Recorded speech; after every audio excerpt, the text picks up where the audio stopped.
ఇంగ్లాండ్తో 5 టీ20ల series ఆసక్తికరంగా మారింది. తొలి 2 మ్యాచ్లు గెలిచిన భారత్కు మూడో టీ20లో ఇంగ్లాండ్ షాక్ ఇచ్చింది.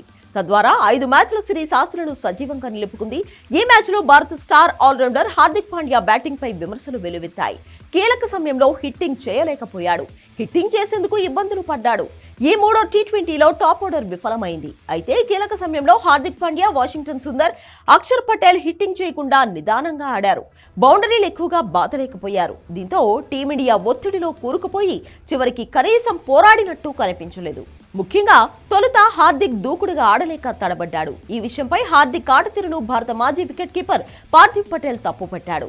ఈ మ్యాచ్లో హార్దిక్ పాండ్యా 35 బంతుల్లో 40 పరుగులే చేశాడు. ఓ దశలో 24 బంతుల్లో కేవలం 21 రన్స్ వద్దే ఉన్నాడు. సాధించాల్సిన రన్ రేట్ పెరుగుతున్నా అందుకు తగ్గట్టుగా హిట్టింగ్ చేయలేకపోయాడు. దీనిపై పార్థివ్ పటేల్ మాట్లాడాడు. టీ20 మ్యాచ్లో సెట్ అయ్యేందుకు ఎవరూ 25 బంతుల వరకు తీసుకోకూడదన్నాడు. కనీసం స్ట్రైక్ అయినా రొటేట్ చేస్తూ ఉండాలన్నాడు.